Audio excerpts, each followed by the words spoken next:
PEC 66, que tratava dessa flexibilização do pagamento do regime próprio e também do regime geral da Previdência por parte dos municípios, estava na pauta da CCJ, mas ela acabou sendo adiada na votação a pedido do próprio relator, que quer conversar com o governo federal sobre o tema.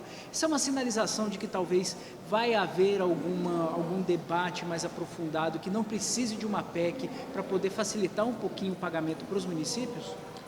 Olha, o relator, o Portinho, foi muito feliz em pedir a sua retirada de apreciação de hoje, porque é um tema que está sendo debatido e não pode somente ser atendido especificamente à Frente Nacional, tem que ser atendido aí todos os 5.500 municípios que tem no Brasil. Não só os grandes, mas também os pequenos, que são importantes, são os que mais sofrem, principalmente aqueles que têm a população até 142 mil habitantes, que acima disso aí existe uma cota extra do fundo de participação, é como se fosse um 13º. Só que os pequenos, ou seja, aqueles com 142 mil habitantes abaixo, não tem esse extra. Então é importante que façamos uma PEC ou um acordo com o governo que venha contemplar tanto os pequenos como os médios como os grandes. No momento ali da reoneração da folha de se debater isso, faltou conversar com as prefeituras? Olha, nós conversamos com as prefeituras, isso é uma pauta antiga.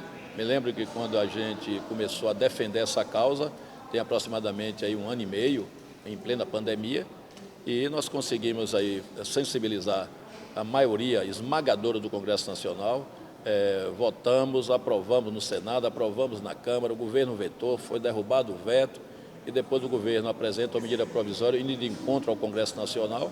O Congresso não poderia aceitar essa atuação por parte do governo e esperamos agora que o diálogo seja aberto, como já começou. Hoje mesmo estive com o presidente Rodrigo Pacheco, que ele me garantiu que eu poderia tranquilizar os municípios que estão contemplados com esta lei que nós aprovamos, que não ficará só em vigor até 30 de março, como está numa medida provisória que o governo fez, combatendo o que nós aprovamos.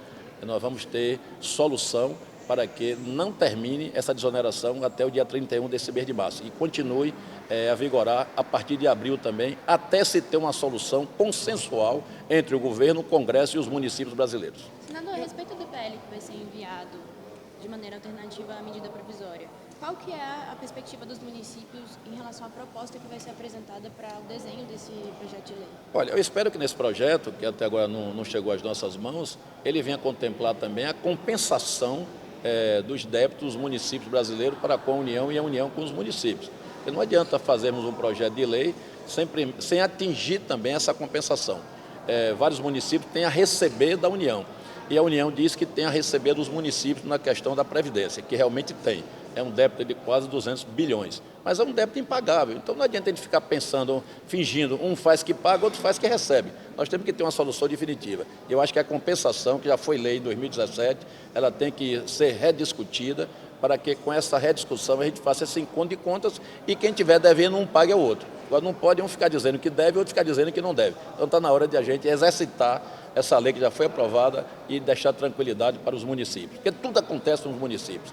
E outra coisa, gente, esse time de futebol, não sou contra os times de futebol, que eu também gosto do futebol, mas se o futebol paga somente 5%, por que a prefeitura tem que pagar 20%?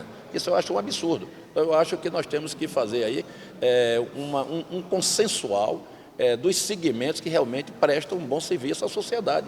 E nada como as prefeituras brasileiras, onde está lá os primeiros socorros, quando alguém cai de uma motocicleta, se acidenta de um carro, a mulher que vai parir, todo mundo procura o município, procura o prefeito, procura a liderança, principalmente os municípios pequenos do Brasil. Então nós temos que fazer justiça social a esses municípios que tão contribuem para a arrecadação, eu digo isso, tributária brasileira. Então não pode ser penalizado com a alíquota de previdência acima da sua realidade.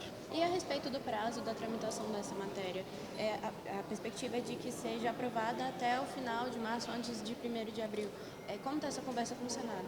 Olha, é complicado, ele está aprovado, só temos aí 20 e poucos dias para fechar o mês de março, é um projeto com regime constitucional, ou seja, tem que ter apreciado até 45 dias, então 45 dias a gente já extrapola o 31 de março, que quando a lei que nós aprovamos está em vigor, ou seja, reduzindo de 20% para 8%.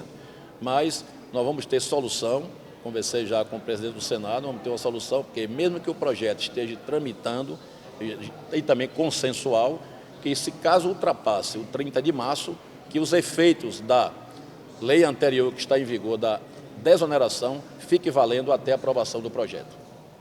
E o que o presidente Rodrigo Pacheco falou nessa reunião? Para além de tranquilizar os municípios, ele deu algum parecer, algum outro posicionamento?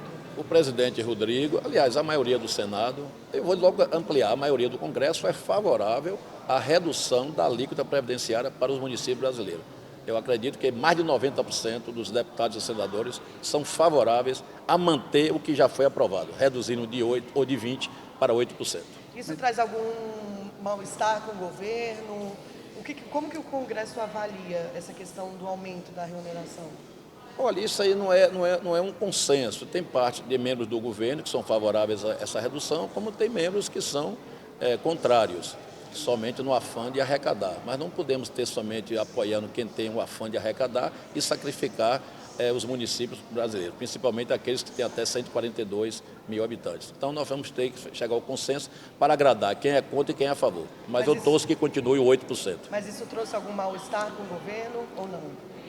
Olha, explicitamente não, mas talvez no íntimo, no coração, haja um mal-estar. Mas espero que aquele que estiver com mal-estar dessa redução de 20 para 8, tome um calmante, tome algo mais tranquilo para encarar a realidade dos municípios brasileiros que precisam dessa ajuda urgente do Brasil. Senador, se não houver acordo com o governo, vai dar tempo de aprovar tudo isso pelo parlamento antes de 1º de abril?